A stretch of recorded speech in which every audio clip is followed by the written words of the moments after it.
Hey guys, this is Simon from Fateless. Welcome to another video where we show you some more footage from gameplay. Today we're going to be going head to head in 3 of the legendaries which we got out for the demo, showing you their kits, showing you their animations, generally showing you what they look like inside the roster screen.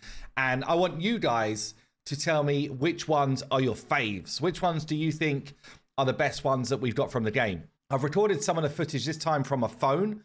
So we did optimize the footage for Gamescom on a Samsung S23, I think it was. So this time I've recorded footage from the phone just so you can kind of see what that looked like, and hope you enjoy it. I also want to say thanks to everyone who's joined the Patreon, the Discord. We've got over 14,000 people in the Discord now. Anyone who signed up for the beta already, I'll put all of those links down below. And all of you lovely people that are subscribing to this YouTube channel. It's really helping us. We're growing at a really fast rate considering where we are in our development. So let's jump into this then. I pretty much picked out the 3 of the legendaries which a lot of people seem to really dig right now. So hopefully that's you as well. But as I say, let me know 1, 2 or 3 which ones are your favorites out of this group. So the first one we're going to check out here is going to be the big boy Anubis. So Anubis, the Shepherd of Shadows. I really love the design, honestly. I think the art team have done a fantastic design. So he's a Chaos Brawler from the Aru faction. Really cool design. I especially love the back view with the kind of like flesh type of tendrils coming off of his cape. And he's just waiting for a little bit of VFX, but he's kind of close to being done, actually. So really, really pleased with the work the team have done with this dude. The second one on the list is going to be Aphrodite. So she's got this kind of like mirror staff. We do need some updates on some of the textures on her skin. There's a kind of like waxy feel to it at the moment, which we're going to update. But that's a bit of a bug. But we've got here an Invoker Chaos from the Olympus faction. Aphrodite looking very, very sexy. And then the last one is going to be Arthur Pendragon. So King Arthur, the protector of Avalon. He's now got Avalon as his crest, so he is part of the Avalon faction. That's been fixed, and I just think the design is super sweet. Yes, the shield is ridiculous. Yes, it's on purpose. We do need some VFX for the sword and stuff, but yeah, let's jump into their skills. Right then, let's start off with Anubis. So Anubis is A1, or his basic attack, Soul Guide. Attacks an enemy with percentage of his attack and max HP. If the enemy dies, has got a chance to put fear on all other enemies. That's his basic attack. We'll then go into his second skill, his core skill, Embalming Blast. Attacks all enemies with attack and max HP. 75% chance to put Corrupt and Initiative down for 2 turns. And then his ultimate, Weigh the Scales. Attacks all enemies. 200% attack and 15% max HP. And a chance to put Drain for 2 turns on all enemies. Repeat it if the enemies have got less than half of their divinity. That's Anubis for you. He's also got his passive here, so gains 20% turn meter whenever any unit dies from Tomb Watcher. Aphrodite, so a basic skill, Lover's Duet. Attacks an enemy with attack, increases the turn meter of allies that have got speed up and initiative up by 10%. And then places speed up 2 on herself as well. Her second skill, her core skill, Divine Sacrament. Target an ally, puts speed up and initiative up for 3 turns and goes again. And then her ultimate, Temptation of the Flesh, attacks all enemies with 400% attack.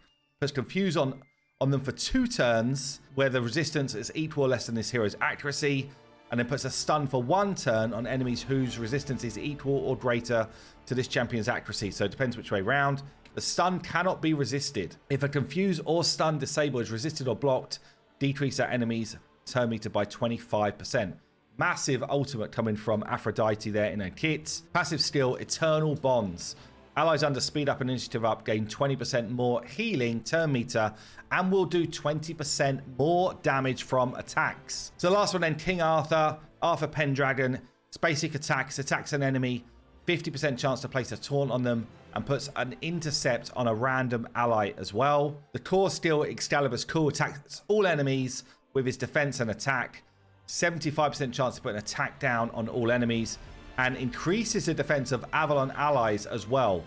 And then the ultimate, King's Oath, places Retaliate for 2 turns on himself, puts Immortal on for 2 turns on allies with high defense, and Vanish on allies with high attack. And then lastly, its passive reduces damage taken from intercept attacks by 50%. Will heal by 10% max HP when intercepting damage from an ally.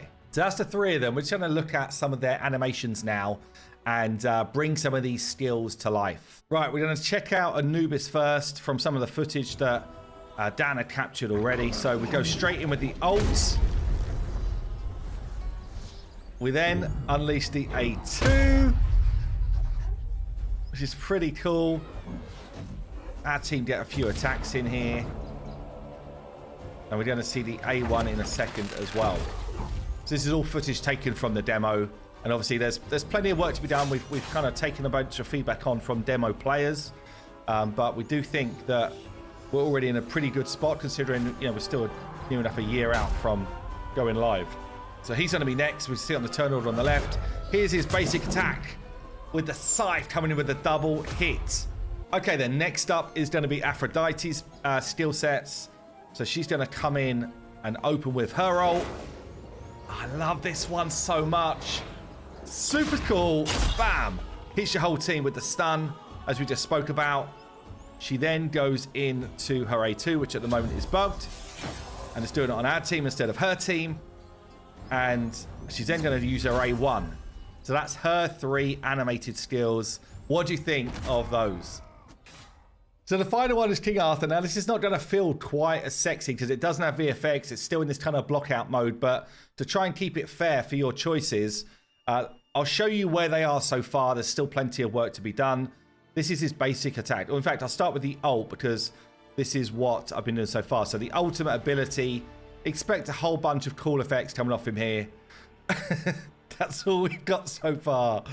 That's what we've got. His core ability, Excalibur's Call. Again, expect a bunch more stuff going on when this kicks off in the game. So hard to see what they're actually going to be at this stage. And then his basic ability is Loyal Strike, just coming in with the Sword Slam. Again, expect a lot more. It's going to be so hard for people to be like, yeah, King Arthur's the one, based on seeing it at that stage. But there you go. 3 legendaries. Which one is your favorite so far? And yeah, don't forget to come and join us on the Discord. Appreciate everyone who's supporting with the Patreon stuff. And don't forget to sub to this channel if you enjoy the content. Also, by the way, I've not said it so far, but there's so many other GODFORGE channels that are already out there now. Make sure you go and check them out. I'll link some of those down below as well. Anyway, I've been Hellhades. No, Simon from Fateless, and I'll see you soon.